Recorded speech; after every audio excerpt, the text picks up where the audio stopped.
Bharat border से जुड़े विवाद में ब्रिटेन ने दखल देने से इनकार कर दिया है। नेपाल के पीएम बालेन शाह ने गुहार लगाई थी इस बात को लेकर, लेकिन ब्रिटेन ने साफ तौर पर इनकार कर दिया है। एक जोर का झटका पीएम बालेन शाह को लगा। नमस्कार, आप देख रहे हैं न्यूज 18 का डिजिटल प्लेटफॉर्म। मैं हूं आपके साथ श्रुति श्रीवास्तव। बालेन शाह ने ब्रिटेन से भारत के साथ सीमा विवाद सुलझाने में मदद मांगी थी। बालेन का कहना था कि सुगौली का जो समझौता हुआ था उसमें ब्रिटेन पक्षकार था, अब उसे आगे आना चाहिए। ब्रिटेन ने इसमें पढ़ने से इनकार कर दिया। ब्रिटेन का कहना है कि भारत के मामले में लंदन दखल नहीं देगा। विस्तार से समझिए। भारत से सीमा विवाद के मामले में नेपाल के प्रधानमंत्री बालेन शाह को बड़ा झटका लगा। दरअसल सुगौली संधि का हवाला देते हुए नेपाल के प्रधानमंत्री ने ब्रिटेन से मदद मांगी थी, जिसे ब्रिटेन ने ठुकरा दिया। ब्रिटेन ने कहा कि भारत और नेपाल का मामला द्विपक्षीय है, इसमें लंदन कोई हस्तक्षेप नहीं करेगा। बालेन शाह को यह झटका ऐसे वक्त लगा है जब भारत से सीमा विवाद को लेकर नेपाल के प्रधानमंत्री अपने घर में ही बुरी तरह से घिर गए हैं। द काठमांडू पोस्ट के मुताबिक बालेन शाह ने पिछले दिनों शाह के मुख्य सलाहकार कुमार बेनजंकर ने राजधानी में ब्रिटिश राजपूत रॉब फैन से मुलाकात की थी। बेनजंकर का कहना था कि नेपाल और भारत के बीच सीमा को लेकर जो सुगौली संधि है उसमें ब्रिटेन भी पक्षकार रहा है। ऐसे में सीमा विवाद को सुलझाने के लिए ब्रिटेन को आगे आना चाहिए।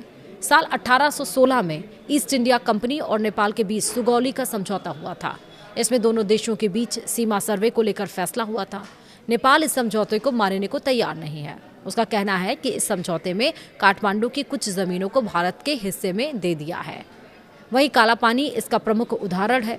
रिपोर्ट के मुताबिक प्रधानमंत्री के मुख्य सलाहकार बेनजंकर ने ब्रिटेन प्रधानमंत्री से कहा कि आप उस वक्त मुख्य पक्षकार थे, इसलिए आपको इस मसले पर बोलना चाहिए। आप अगर इसकी पहल करेंगे तो नेपाल और भारत के बीच समझौता हो सकता है। इस पर ब्रिटेन के राजदूत फेन ने कहा कि यह मुद्दा नेपाल और भारत से संबंधित एक द्विपक्षीय मामला है और ब्रिटेन इसमें हस्तक्षेप नहीं करना चाहेगा। इसके बाद प्रधानमंत्री के सलाहकार वापस लौट गए। रविवार यानी कि 31 मई को नेपाल संसद प्रतिनिधि सभा में बोलते हुए बालेन शाह ने सीमा विवाद को लेकर विवादित बयान दिया। बालेन ने कहा कि जब प्रधानमंत्री बना तो मुझे पता चला कि नेपाल ने भी भारत के कुछ जमीनों पर कब्जा कर रखा है। बालेन के इस बयान को विपक्षी कम्युनिस्ट पार्टी ने राष्ट्रद्रोह करार दिया है। वहीं नेपाल विदेश मंत्रालय ने एक बयान जारी कर इस बयान को गलत करार दिया। विदेश मंत्रालय के मुताबिक नेपाल के कुछ किसान भारत में खेती करते हैं। वहीं विपक्षी पार्टियों का कहना है कि नेपाल के प्रधानमंत्री इस बयान को लेकर माफी मांगे।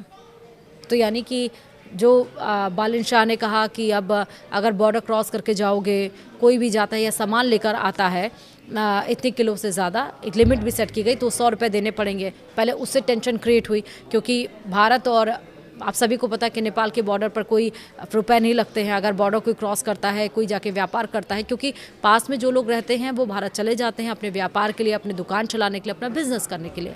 लेकिन हर रोज़ वो अप डाउन करते हैं तो आप सोचिए कि उनको 100 रुपये रोज़ देने पड़ेंगे। जितनी कमाई नहीं उतना खर्चा। इस फैसले के बाद एक सीमा विवाद का फैसला लेके बालेन आ गए हैं। तो आखिरकार बालेन शाह, जिसको जेनजीज ने आंदोलन कर विद्रोह करके लाए थे और सरकार चलाने की सरकार पर बैठाया था, सरकार चलाने के लिए ताकि देश का विकास होगा, वो तो अपने ही स्टेटमेंट्स बोलते जा रहे हैं। अब ब्रिटेन ने साफ तौर पर इनकार कर दिया है। विपक्ष बालेन शाह को घेर रहा है। देखना है कि क्या कुछ होता है। वीडियो में इतना ही। नमस्कार।